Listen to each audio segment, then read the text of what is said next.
Jimmy, the people at home, they all want to know. It's the same question I've been asking month after month after month, so let me do it one more time. Jimmy, what are you working on, man? I am working on a 5-subject notebook collection of my ballpoint pen drawings. Okay, well, what did you finish? That's a better question, Ed. I finished Hulk Grand Design.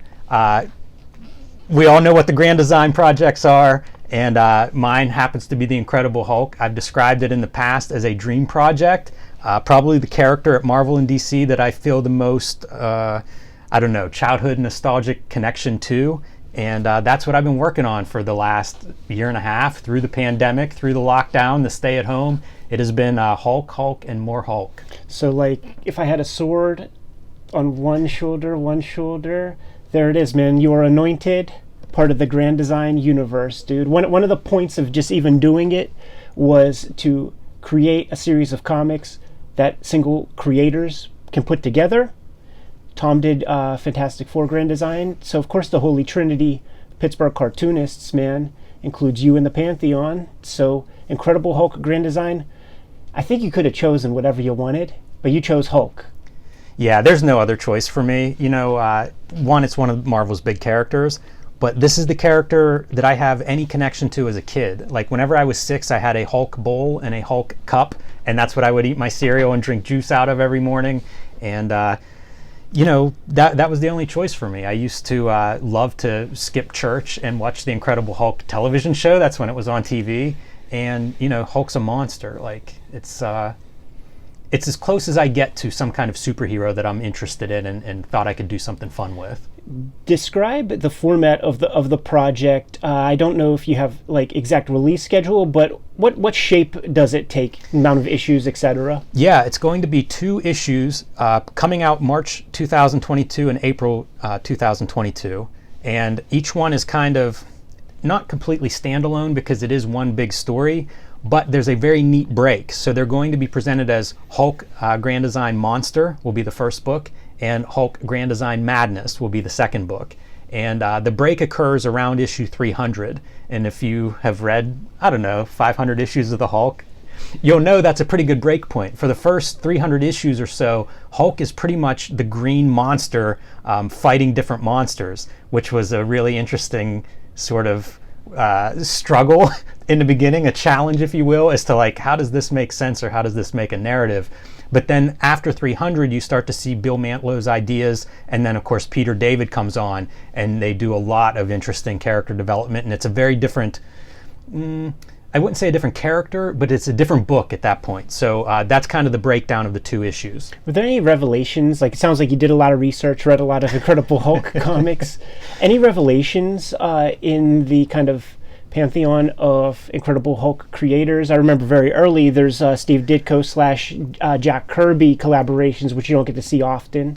There's a really good one early that's Jack Kirby with Bill Everett inking over him. I don't know how many issues that runs, but it runs for a few, and that's fantastic. Bill Everett, man, brought this like very line heavy kind of approach to inking Kirby, and that stuff looks super cool. Everybody knows Herb Trimpe, love Herb Trimpe, great Hulk artist. The one that surprised me is Sal Buscema, a really good Hulk artist. And he would draw Hulk as like this squat, almost like a pyramid shape that really made it feel powerful, made the character feel like, yes, he can lift up a mountain. The stuff stands out as being, that's a Hulk that I remember. So for the viewers at home, they're seeing the stack of note cards to the right. I'm imagining you're reading 500 issues of Incredible Hulk. And this is how you're structuring your story somehow? This was a record for me, and they aren't in order, but if I show off a few, what you see is kind of like the big, who's the character in this issue. Most of the time it's who's he fighting, or what stands out. Like here's one from 222, Jim Starlin art. Not necessarily something that I'm going to incorporate into the story, but I was just trying to like, how do you order 500 comics? How do you even read 500 comics? So this was my first read through, was like, just kind of write down what goes on in that issue. Sometimes it'd be a couple of issues worth, but it's almost an issue by issue summary of like, what's the important part of this particular issue, to start to try to shape this. Like, how do you turn 500 issues into 80 pages? And how did you do that? I mean, you have to put multiple issues on one page sometimes. Yeah, you do. You know, and we talked a lot about this stuff when you were doing X-Men Grand Design and whenever Tom was doing Fantastic Four. And one of the things that I'm a big fan of advertising, that was a big piece. Like each of these pages became kind of like, approach it like a page of advertising. So I would do things like, you know, I'll hold up a sample page. That's a good one. The money shot, man. This is the McFarlane era. Absolutely. But I would do things like, you know, maybe I'd have like a comic book shown on it. Sometimes these shown in your comic. Right. You know, you can see the edge there is like, how do you do this? You know, it's a very iconic, classic image, probably one of the most famous Hulk covers. So what do you want to do interesting there? And one is draw a little bit of my own drawing on top of the composition, but also like acknowledge that it's a comic book, you know, in this case. And, you know, it varies from page to page, but there are pages where like I'm doing 10 to 20 issues, you know, because maybe not a lot happens. I have one page where it's almost like stickers of all the different characters that he's fighting over the course of, you know, I've been doing fight scene, and now we're going to jump. We're going to do two years worth of comics on this page. And it's kind of like a cool Hulk pose, and then what look like stickers of all these characters that would have appeared in that run. So most of, if you read my comics, like Street Angel, for example, I would do all the Street Angels as 2-page spreads. That was my image. So I would do 2 pages at a time, and it was basically, you know, a spread in every case. For the Hulk, it was 1 page at a time, because it's more dense. And again, going back to that advertising, posters was something that we talked a lot about. I want these pages to be money shots. Yeah. You know, like it's a best of, it's everything I love about the Hulk. It's a dream project. So it's what do I want to draw? And essentially I want to draw a cool page after cool page, but still with the structure of like the 500 issues of the Incredible Hulk. So that's got the McFarlane energy. You mentioned Sal Buscema's Hulk is interesting. Are you doing little nods to these other Hulk artists? You mentioned Lou Ferrigno. Any kind of Lou Ferrigno homages? I do have a Lou Ferrigno in there. I haven't heard yet from editorial if that one's approved or not. Well, you should definitely show it off. I have a Peter David in there. So you drew Peter David? This is like 1 issue's worth of the original art. Oh, that's $100,000 right there. And then the other issue I had already filed away in, you know, one of these binders, and you can see, you know, these binders hold, I don't know, 48 pages or something, not a standard size issue, like completely full, but I packed it in there so that it would be something that I could look at like a book, you know. So it's in pages are in order for that reason. And I'll see if I can find a Lou Ferrigno in here somewhere. That was the thing that struck me as you were showing off pages. Like every page there's something visually interesting going on. You could show any of that stuff. Yeah, I'll hold up this one. Hopefully the glare won't be too bad, but this is a chance to do, this is a reference to Rampaging Hulk, the magazine, right. The black and white era. So for that to work, you know, you got to do an ink wash, and you can see like the little ink wash samples up top here. It's gorgeous. But let's see a picture of Lou Ferrigno, because again, it gets meta. And then it's like, how do you frame Lou Ferrigno and the you know, the Hollywood version of Hulk? You've got that Bill Bixby up in there within the Hulk, you know, universe. And the idea is like, this is sold to Hollywood as based on a true story kind of thing. By the way, this is that Jim Starlin reference page facing it. That's sick, dude. You know what, the line quality of that Ferrigno looking piece, it reminds me of the best of the Herb Trimpe issues that were inked by John Severin. Like I thought you were going to say Marie Severin inked some of his stuff. Yeah, I've never seen those, but the John Severin ones, like the one that introduces Doc Savage, what is that, the guy's name? Doc Samson. Doc Samson.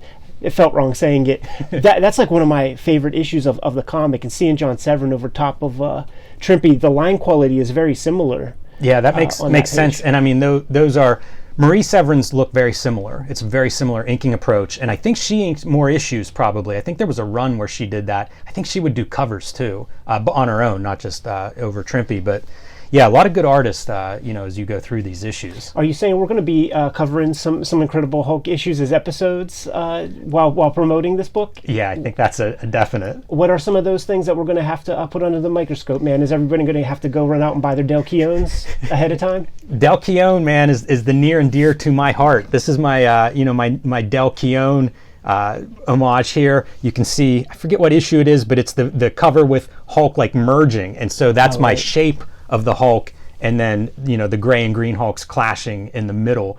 So definitely Del Keown was the guy who was doing Hulk whenever I was buying Hulk off the stands. There'll be some of those. Sam Keith has that wonderful fill-in issue, which we've already looked at, but that's kind of a standout, and I have an homage to Sam Keith's issue in here as well. Jeff Purvis? That's another one, man. He literally was the artist on Hulk whenever I started, and it was very awesome because that's the Mr. Fix-It, the Joe Fix-It Hulk in Vegas. And that's what got me into buying comics, because I would go to Walden Books and look at the spinner rack, and it was like, what is this gray Hulk? And I got to the point where it's like, I've got to know, and ended up buying a Marvel Comics Presents with Gray Hulk in it because I didn't know any better. Right. Needed to buy the Hulk issue, but the Jeff Purvis stuff, as far as I know, that's really the only comics he did. I think he went to animation or something. They're really strong, and they get stronger. He does it for, 15-issue run or something. You can see him get stronger throughout that run, like really develop. If he'd have stuck in comics, it's hard to tell what his ceiling was. They always talk about the Chris Claremont run on X-Men, 17 years, blah, blah, blah. Peter David had a pretty big run, man. And you read it all to put your comic together. Is his entire run the second issue? Yeah, I was trying to figure out, where do you cut this off? Because obviously, I think I end around 2000 or so, but, like Hulk still continues to this day.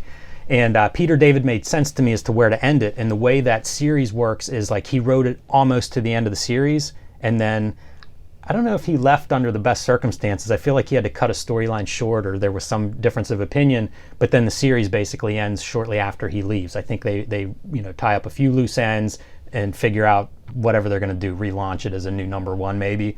But I stuck it through to the end of the Incredible Hulk run.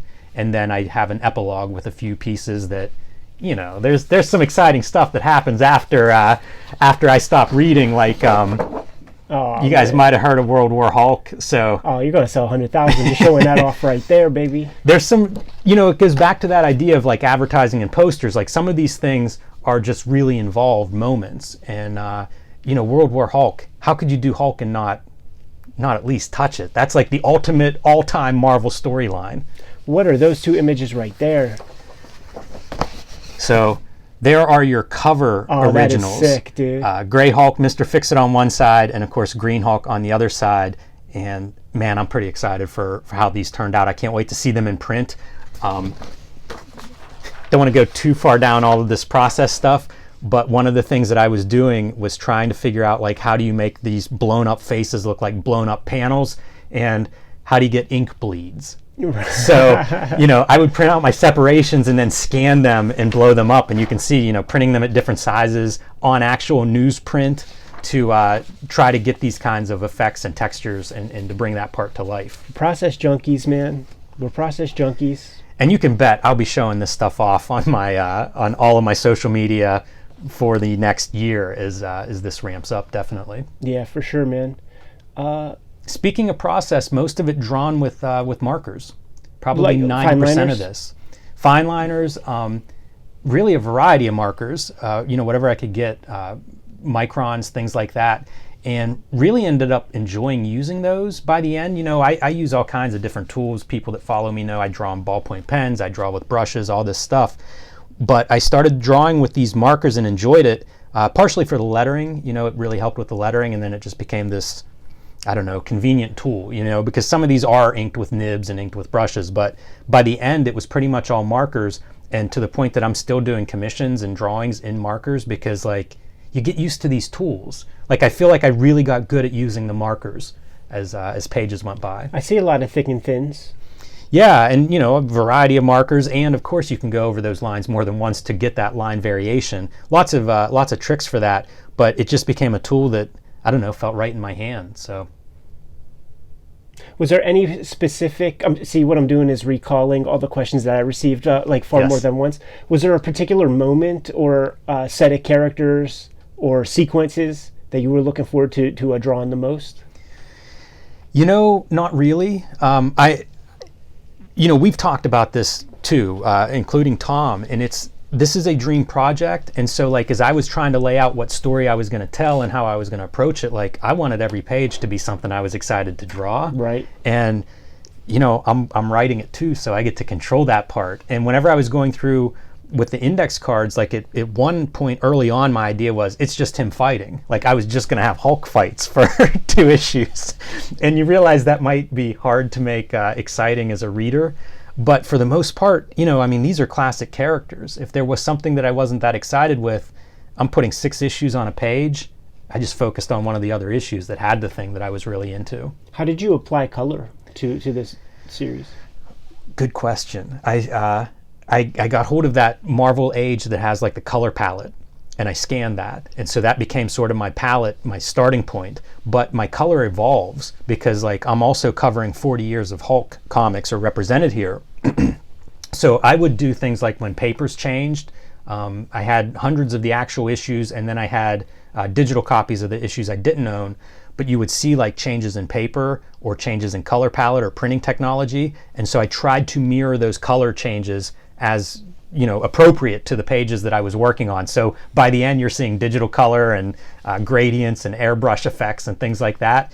But in the very beginning, it's that classic like 64 color palette that we all associate with old superhero comic books. McFarlane was my guy whenever I was a kid, grabbing the Hulk comics, Man Bull. I saw you drew the Man Bull cover, like the exact one that was like the first issue that I picked up, and that was the measles era of color separations, where the magenta dots were far apart on the face.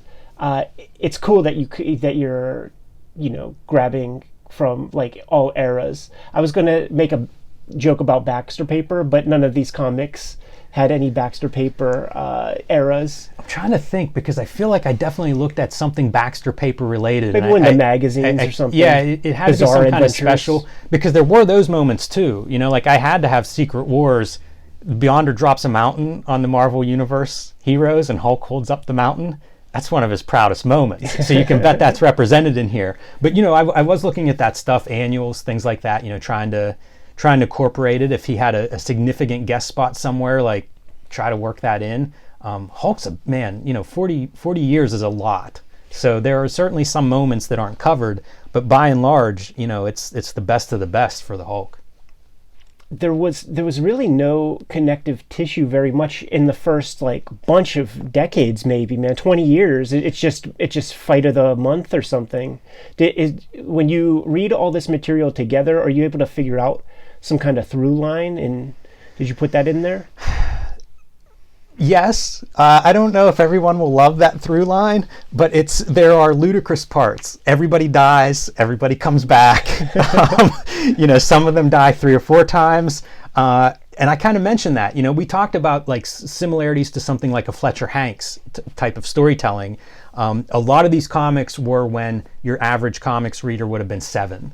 And I want to capture that, like I said, I was 6 whenever I would see this stuff. So it's definitely a different tone. But in terms of storyline, there's not a lot of development until you get to Bill Mantlo in like the late 200s. He has maybe a year or 2 run that's kind of pivotal. And Peter David would talk about like, that's where you get the stuff of young Bruce Banner being abused by his father. And, the idea of maybe that causes this split personality that becomes the Hulk in some of David's run. So Bill Mantlo brought in some character ideas that we really hadn't seen. Up to that point, it was monster of the month kind of club. Very cool, very fun. But when you read 300 of those, reading all of this was an experience. I think any big comics fan, I would encourage them to do that. Find some character and try to read the whole run. It's really interesting. It's kind of a weird experience. Like you see everything change. You see the ads and stuff that are in the books. Like it's just this world of difference. A couple of generations worth of time passes, and that's an interesting reading experience. But when some of it is like from the 60s and really aimed at kids, man, you read 20 of those a night for 2 weeks, your brain it does something. And I'm not sure it's a positive thing. We did that one video on the narrative corpse. The idea was that a cartoonist draws 3 panels, hands it off, another cartoonist does another 3, and so on and so forth. And serialized periodical comics, they work that way. It's you got your team that does their thing, then a bunch of other people got to pick up that slack. When I did the X-Men series, Grand Design, the Neil Adams X-Men's, when they're in the Savage Land, they're X-Men are in a ship and they're getting some weird beacon is identifying some mutant, but it's not the mutants that they're there to find, or so, or like it's the Sentinels discover a mutant. I forget exactly what. That was a thread that was never picked up on again, so it gave me some room to play with, because in 40 years or something, like, that was never expanded upon at all.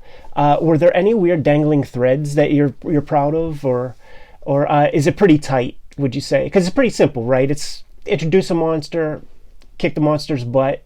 It's very tight. I think it's very different than Claremont, who would run all of those subplots or sort of plant seeds that maybe planted too many and doesn't get back to. This was before Claremont, so gotcha. it would be like Roy Thomas and stuff, and then it was just something that was forgotten about and just never talked about. Except I think because Byrne's a big nerd, in that X-Men Hidden Years, like he did his version or something and expanded on that. But the biggest stuff is occasionally the Hulk might be smart. How does that work? And it doesn't always get explained. Sometimes, like, the Hulk will be a little bit different that way, and then we don't see that again. Like, it's back to the normal brutish Hulk, and you're like, was he smart for an issue, or was, like, he was talking more normally than the Hulk smash kind of stuff? And it's easy to miss it at first, but sometimes that is played up, and it is a very thing like, oh, he was exposed to more radiation, and now he has Dr. Banner's intellect or whatever. For a little bit, and that comes and goes in ways that is just not really addressed. And the way I interpreted that was, he is exposed to ungodly amounts of gamma radiation, because, like, once the first bomb goes off, then things happen where it's like, I'm going to cure myself by giving myself more radiation. They blast him into space to expose him to more radiation, and this all happens early. Like, he probably gets half a dozen doses of it in the first 2 years. But it becomes like ongoing. Like, he's constantly being exposed to either a gamma bomb explodes near him, the leader puts one off where Hulk's at ground zero, or he's exposing himself. Like, more than once he's cured and then willingly exposes himself to go back into the Hulk. And you got to think, like, what is this indicative of? Like, it's a mental illness, or who knows? Like, he's been exposed to so much radiation, it's not just that first gamma bomb, it becomes like an ongoing piece.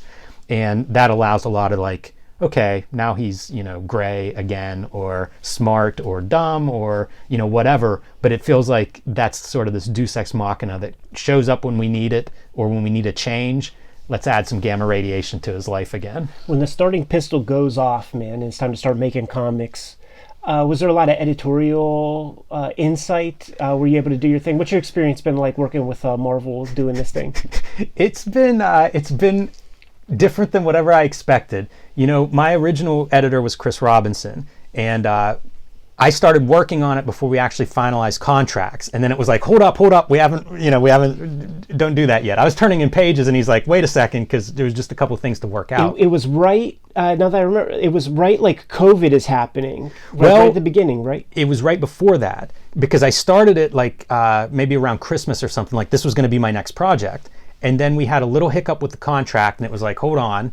And then I did, that's when I did Octobriana, when I drew Octobriana, because it was like, well, it's going to take a couple weeks to sort this out. I didn't want to do nothing, so I did another comic book. Contracts get signed. I start working, and I get the call from my editor, Chris Robinson, who I think he was furloughed or going to be furloughed because of the shutdown with COVID. And Marvel had the thing where freelancers were told, like, put your pencils down. And so I got that call. And that's when I did the Kickstarter for Octobriana. And then another editor came on after that, because Chris didn't come back. And I think at that point, like, I was just free to go. I never had an editorial meeting. I still haven't had an editorial meeting. Right. Which is awesome. Yeah, totally. In certain ways. Like, this is a weird project, the Grand Designs. This is not the X offices and careful plotting and coordinating a bunch of different creators and books. Part of this project, as you established it, was, here's a cartoonist that's used to doing everything themselves. And I think that's part of the way at least my current editor, Will Moss, sort of looks at this. Like, I know you work differently. Here's space. And I would turn in pages, so they were seeing what I was doing. I'm sure if I did something that crossed some line, I would hear about it. But it was mostly an acknowledgement of, they got the pages, look good, keep going. But nothing like, we need a detailed script that we're going to then give you notes back on. Nothing like that. And, after sending in a few pages, then it became like, oh, I have this idea. I'm just going to go for it. And I think the things really started to grow at that point where it was like, nobody's telling me no. If I want to put Lou Ferrigno in there, I'll try it. And they might still tell me no, I'm not sure. But, in my mind, like the more freedom they gave me to go, the more it was like, I'm so excited to do, let me homage Jim Starlin's issue, or let me do Todd McFarlane, let me redraw a comic book cover in the actual pages, So it became whatever ideas I had, put them down and see if I can make it work as a page. Like I have logos and ads within the pages that mirror old Marvel ads, because that was such a big part of the comic books that I loved and the comic book reading experience. So, it really just became like, how can I make the coolest Hulk comic ever? I do think I remember seeing a Hostess ad or two with the Incredible Hulk, and some. He's had quite a few Hostess ads, and some dotted line coupons included. What I like to think of being like the single creator to make the entire project. I would fantasize about it being like you're the Simon Kirby shop, just working with this publisher and like turning like, here's a comic, you can publish this or not, rather than just that assembly line Keebler Elf type stuff. Yeah, I really do have to commend that part of it. Like it really feels like my comic. Obviously using Marvel's toys, but in terms of just like a creative, like I stand behind this. This was my full effort. This was the best I could do. Love it. No corners cut or anything, because like they let me go and I tried to make the best comic I could in return. When's this sucker coming out again? March 2022. So you got 2 issues of X-Men Grand Design. Inevitably, it must be collected in a Treasury edition, which, because you're Jim Rugg, it's not the biggest book or image area you've ever designed for, but it's pretty nice size. So explain the process of that a little bit. You got to do the table of contents page, right? Well, that's your doing, Ed. You've sort of set the stage for certain elements that need to be in these grand designs. Blame it on John Romita. A killer table of contents, very important. Got to be competitive.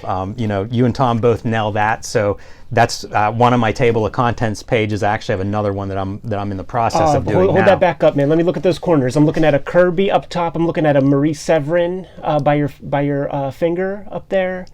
Bottom is that Trimpy and Sal Buscema? That's right, Sal Buscema and Trippy. Yeah, very, very good. Very sharp. So, putting that together for the regular issues as well. And the one thing that I did lobby Marvel about is getting to design the big book. Yeah. Because those collections are spectacular that they've done so far already with the grand designs. It's a big canvas. It may not be the biggest canvas I've ever done as a book designer, but it's probably the biggest one I've done for comic books that I'm making. So I'm super psyched that, I'm already started on like end pages and all of that. And that was something that they were happy to concede to me. And again, there may be things that they say pull back or do more of this or that. I definitely send stuff in to have them look at it to get some input. But for the most part, I look at it as this is my chance to just design an amazing book. Like I have all the grand designs sitting on my shelf next to where I work. I pull them out, I look at them, I think about like, what's the Hulk version of this? What can I do with a spot varnish on the cover? The end pages, look good in all of the grand designs. So I'm trying to bring some stuff to the end pages to be competitive, if you will. And there's ancillary things. Like I put out some of these, which are me working on logos, and for any of the designers at home that are interested in this kind of stuff, you can see me doing these kind of work throughs to try to get the logos into shape, into something that I want to use and that looks good with the artwork.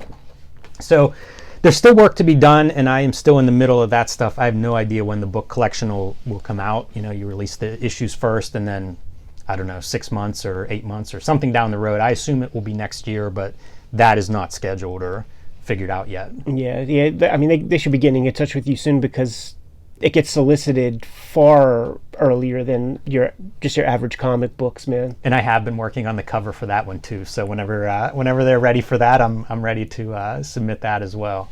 Do you want to give the people any Easter eggs or any little hidden pieces that you kept for the Kayfabe audience? Man, I'm trying to think of Easter eggs that I could pull out, because so many of these pages do contain little nods. But here, this this one I'm a little bit nervous. Yeah, don't do it. Don't do it, man. Because don't want to put that one on screen in case anybody objects to it that hasn't seen it yet. Right. But this is a good example of paying homage to things. Like you'll see Frank Miller's Daredevil. Whenever Hulk guest starred in Daredevil, this is kind of like taken out of there. And one more way to do your lettering captions, do the newspaper headlines, which is something that came right out of that Frank Miller Daredevil issue. And that's kind of the bulk of this book is put together that way for me, where it's how can I reference that artist or that issue? This is a really good Iron Man run. So you see, like, that's in the spirit of those ads, because like how many ads existed in the old comics where it would just be, I don't know how they reproduced them, but it would be like a cover reproduction that was maybe a little bit simplified or something for to be reproduced on newsprint small. But I used to just stare at those things and probably even traced a few of those in my day. So there's a lot of stuff that is along those lines. This is a pretty good example of probably a couple of Easter egg type things, and it's using logos that existed, because I love these logos. This was an actual ad for the Defenders that appeared, in the bottom of a letters page. But you're appropriating it for the story content of your narrative. Absolutely. And when I was going through the issues, because I did have access to like most of the issues, I would flag letters columns. So I think one of the things I'm planning to put into the Grand Design collection is a letters page made up of actual letters. Are you going to be clowning my people at Fantagraphics? Kim Thompson does have a letter in there.